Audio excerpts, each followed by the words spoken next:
ജീവിതത്തിൽ വലിയ സ്വപ്നങ്ങൾ കണ്ടു നടക്കുന്ന എല്ലാ ചെറുപ്പക്കാരെയും പോലെ വെറ്റിനറി ഡോക്ടറാകാനും ലോകമറിയുന്ന ഫോട്ടോഗ്രാഫറാകാനും മോഹിച്ച ഒരു 20 വയസ്സുകാരൻ. പക്ഷേ അവൻ്റെ എല്ലാ സ്വപ്നങ്ങളും പിശാച് കയറിയ കുറേ അധമന്മാരുടെ കൈകളാൽ പൊലിഞ്ഞുപോയി.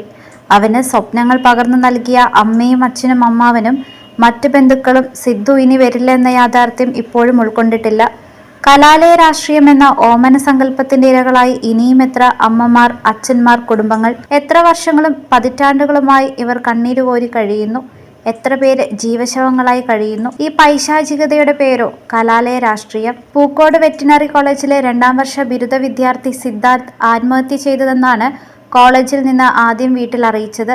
അവന്റെ പ്രണയാഭ്യർത്ഥന സീനിയർ പെൺകുട്ടി നിഷേധിച്ചതിന്റെ മനപ്രയാസത്തിൽ ആത്മഹത്യ ചെയ്തു എന്നായിരുന്നു വിവരം. സംസ്കാര ചടങ്ങിന് സഹപാഠികളായ ഏതാനും വിദ്യാർത്ഥികളും കൂടെയെത്തി. അവരിൽ പലരും മുൻപും ആ വീട്ടിൽ വന്നിട്ടുള്ളവരാണ്. അവർ ആ വീട്ടിലെ ചിരപരിചിതരായിരുന്നു. സിദ്ധാർത്ഥിന്റെ അമ്മ അവർക്ക് ചോറും കറിയും വിളമ്പി കൊടുത്തിട്ടുള്ളതാണ്. തന്റെ മകനെ പോലെ ആ അമ്മ അവന്റെ കൂട്ടുകാരെയും സ്നേഹിച്ചതാണ്. സിദ്ധാർത്ഥൻ 15-ാം തീയതി വീട്ടിലേക്ക് വരികയാണെന്ന് അറിയിച്ചിട്ടുണ്ടായിരുന്നു. രാത്രി എറണാകുളത്തെത്തിയപ്പോൾ ഹോസ്റ്റലിൽ നിന്നുള്ള മരണവിളി വന്നു. അവിടെ നിന്ന് കോളേജിലേക്ക് തിരിച്ചുപോയി. അപ്പോൾ മുതൽ അമ്മ ആശങ്കയിലായിരുന്നു. അവർ പലതവണ സിദ്ധാർത്ഥനെ വിളിക്കാൻ ശ്രമിച്ചു. ഇടയ്ക്കൊരു തവണ മോൻ ഫോണിൽ വന്നു.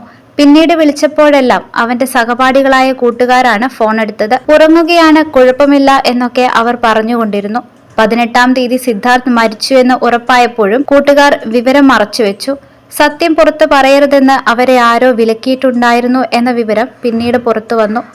മകൻ ആത്മഹത്യ ചെയ്തു എന്നറിഞ്ഞപ്പോൾ തന്നെ ആ അമ്മ വീണുപോയി. പിശാച് കയറിയ 18 പേരും ചുറ്റും വലയം തീർത്ത 112 പേരുടെ അക്ഷൗഹിണിയും ആ കുഞ്ഞിനെ അവരുടെ ചോരക്കുതി തീരെ തല്ലിക്കൊന്നു. വെള്ളത്തിന് യാചിച്ച ആ കുഞ്ഞിന് ഇരയോട് കാട്ടുന്ന ഹലാൽ നീതി പോലും നിഷേധിച്ചു. അവന്റെ ശരീരം ശുചിമുറിയിൽ കെട്ടിത്തൂക്കി. മകന്റെ ചേതനയേറ്റ ശരീരം വീട്ടിലെത്തിച്ചപ്പോൾ സഹപാഠികളായ ചില കൂട്ടുകാരും കൂട്ടത്തിൽ വന്നു. അവരിൽ ചിലർ പുത്രവിയോഗ ദുഃഖത്തിൽ മാറി തനിച്ചിരിക്കുകയായിരുന്ന അച്ഛൻ ജയപ്രകാശിന്റെ അടുത്തെത്തി കെട്ടിപ്പിടിച്ച് ഞങ്ങളെ രക്ഷിക്കണമെന്ന് പറഞ്ഞത്രേ. കോളേജിൽ നടന്ന കാര്യങ്ങൾ പുറത്തു പറഞ്ഞാൽ തലവെട്ടിക്കളയുമെന്ന് പറഞ്ഞിട്ടുണ്ടെന്ന് കുട്ടികൾ പറഞ്ഞു. ആരാണ് അങ്ങനെ പറഞ്ഞതെന്ന് കുട്ടികൾ പറഞ്ഞില്ല.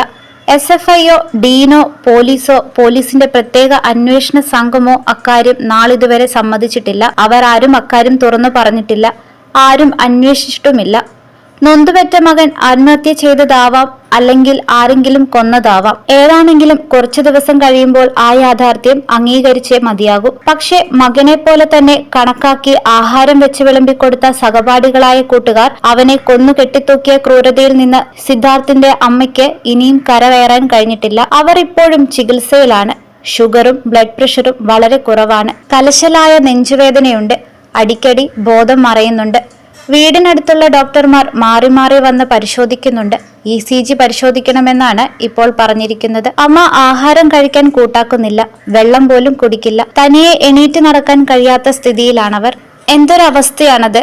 പഠിക്കാനും സ്വപ്നങ്ങൾ കാണാനും അവ സഫലമാക്കാനും മറ്റാരെയും പോലെ തലയുയർത്തി നടക്കാനും ആഗ്രഹിച്ച് കലാലയങ്ങളിലെത്തുന്ന പൊന്നുമക്കളെ ലഹരിയുടെയും ആഭാസത്തരങ്ങളുടെയും സെക്സിന്റെയും മൊത്ത കച്ചവടക്കാരായ ചില രാഷ്ട്രീയ കാപാലികർ വകവരുത്തുന്നത് എല്ലാത്തിന്റെയും പേരിൽ മേനി നടിക്കുന്ന കേരളത്തിലാണ് എന്നതാണ് അത്ഭുതം. എന്നിട്ടും ലവലേശം ഉളുപ്പില്ലാതെ ഇതിനെയൊക്കെ ന്യായീകരിക്കാനും ഇവർക്ക് മടിയില്ല.